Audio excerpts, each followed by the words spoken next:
2025년 10월 프랜차이즈 만드는 3대장 한번 여러분 살펴보도록 하겠습니다.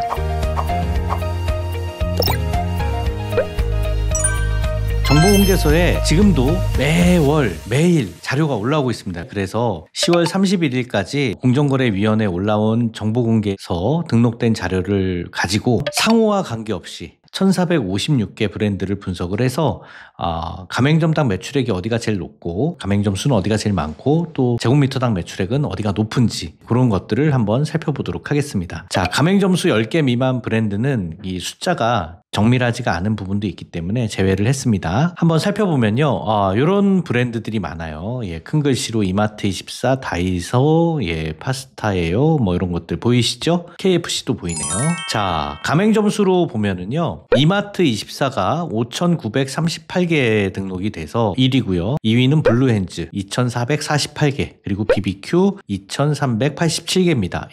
대기업이죠. 이마트24나 블루핸즈는 대기업이고 BBQ가 이제 중소기업부터 시작을 해서 지금은 뭐 굉장히 큰 기업이 됐고요. 의외로 스마트 해법 수학이나 UM영어, 아소비 같은 교육 사업들이 굉장히 그 가맹점 수가 많은 걸 볼 수가 있습니다. 가맹점 수보다는 중요한 거는 가맹점당 매출액이죠. 그래서 가맹점당 매출액은 다이소가 10월 달에 등록된 가맹점들 중에서는 가장 많습니다. 다이소가 17억 정도 되네요. 그 다음에 갈비만이라는 브랜드가 16억 정도 되고요. 가맹점 수는 12개밖에 안 되는데 굉장히 높은 그런 가맹점당 매출액을 보여주고 있습니다. 그리고 3위가 KFC예요. 여러분 잘 아시는 KFC도 약 16억 정도로 가맹점당 평균 매출액이 나와 있습니다. 자, 다이소나 갈비만, KFC 연도별 평균 매출액은 어느 정도 될까요? 보시면은 다이소 같은 경우에는 평균 매출액이 계속해서 매년 늘어나는 걸 볼 수가 있습니다. 매장이 좀 많아짐에도 불구하고 평균 매출액이 늘어난다는 거는 다이소가 정말 이제는 뭐 생활용품으로 대명사처럼 슈퍼의 역할을 대신해서 할 수가 있고 나름대로 가면은 재밌고 여러 가지 볼 것들이 많기 때문에 매출액이 계속해서 매년 올라가는 것 같습니다. 갈비만이라는 브랜드는 가맹점 수는 11개에서 뭐 12개 정도지만 매출액은 조금 증가하다가 아마 소폭 좀 하락을 했는데 신규 점포가 연도 중에 들어왔거나 하면은 이렇게 좀 조정이 될 수도 있을 것 같습니다. 또 KFC는 24년도에 공개를 했는데 16억으로 좀 나와서 앞으로 가맹점 수라든지 또 이런 그 평균 매출액 추이가 어떻게 될지 궁금한 그런 상황이네요. 가맹점당 평균 매출액을 봤고요. 제곱미터당 평균 매출액이 높은 3대장은 1위가 파스타예요입니다. 45개 매장이고요. 또 2위가 아이미레로라고 하는 교육사업 쪽이고 햇밥이 3위 정도로 제곱미터당 매출액이 높게 나왔습니다. 그래서 이런 브랜드들이 굉장히 지금 잘 하고 있는데요. 제곱미터당 매출액도 매년 증가가 되는지 이런 것들도 한번 살펴보시는 게 좋을 것 같아요. 보시면 파스타예요는 매장 수가 24년도에 많이 늘어나면서 제곱미터당 매출액이 좀 약간 줄긴 했는데 굉장히 저는 선방을 한 걸로 보여집니다. 매장 수 늘어난 게 퍼센테이지로 보면요 200%, 300% 정도 늘어났거든요. 예, 그러니까 굉장히 많이 늘어난 거에 비해서는 가맹점당 매출액 방어를 잘하고 있다. 그렇게 보여지고요. 그 다음에 아이미레로는 가맹점 수 변화가 거의 없지만 제곱미터당 매출액이 꾸준히 증가하는 그런 좋은 브랜드로 보여집니다. 햇밥 같은 경우에는 가맹점 수가 좀 줄었어요. 줄으면서 오히려 제곱미터당 매출액이 좀 늘어났는데 이런 것들이 뭐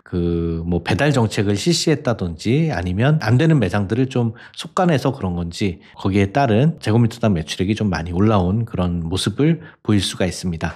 자, 여러분 10월 달에 대한 폐점률을 보면요. 평균적으로 10% 정도였어요. 사실 폐점률이 올해 작년 해가지고 굉장히 경기가 좀 어려웠다고 볼 수가 있거든요. 그래서 많은 업체들이 좀 어려워하고 잘 되는 브랜드 몇 군데만 지금 잘 되고 있다라는 그런 얘기들이 프랜차이즈 업계에서는 나오고 있는 편이기 때문에 프랜차이즈 폐점률도 보면서 여러분들이 좋은 브랜드를 결정하시기를 바라겠습니다. 이런 창업 비용을 또 한번 전반적으로 보면요. 이마트24 같은 경우에는 여기서는 그 인테리어 비용 같은 것들이 지금 빠져 있기는 해요. 요거를 뭐 본사에서 지원을 해주는 건지 거기에 따른 뭐 가맹비, 교육비, 보증금 이런 것들만 봤을 때는 비교적 낮다라고 볼 수가 있지만 다이소 같은 경우에는 일단은 제한 면적이 330제곱미터니까 100평 정도 이상은 돼야지만 다이소를 차릴 수가 있어요. 여러분 다이소 차릴 때 얼마 정도 드냐 궁금하셨던 분들 많을 텐데 보통 제한하기로는 한 6억 3,600 정도 들어간다라고 얘기를 합니다. 근데 여기에는요 함정이 있는 게 다이소 같은 경우에는 좋은 장소 많이 들어가잖아요. 그래서 보증금도 좀 있고요. 그 다음에 그 장소에 들어가려면 몇 개 층을 내보내거나 뭐 이러면서 거기에 따른 권리금이라고 하죠. 이 권리금들이 포함되어 있지 않은 금액입니다. 그래서 보통 다이소 하려면 최소 10억 이상은 있어야 된다. 한 15억 정도는 들여야 좋은 매장 갖는다. 이런 얘기들이 있으니까 여기에서 제한한 6억 정도의 금액은 그런 보증금이나 권리금을 제외한 금액이다라고 생각을 하시면 여러분들이 좋을 것 같습니다. 파스타이어 같은 경우에는 한 4,500 정도. 보통 창업하는 매장들이 파스타이어는 제한 면적이 33제곱미터네요. 예, 10평 정도니까 배달 위주로 이렇게 하는 매장이라고 하면 적은 면적에서도 이렇게 할 수가 있죠. 그래서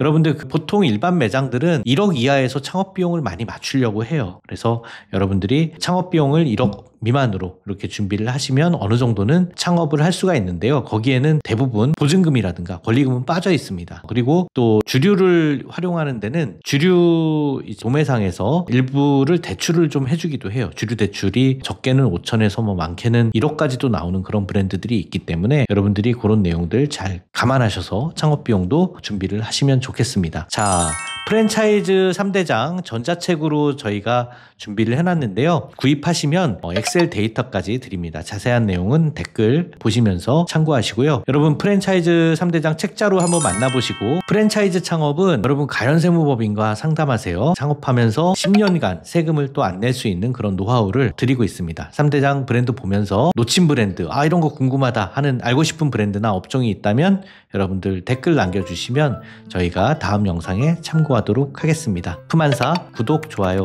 부탁드립니다. 감사합니다.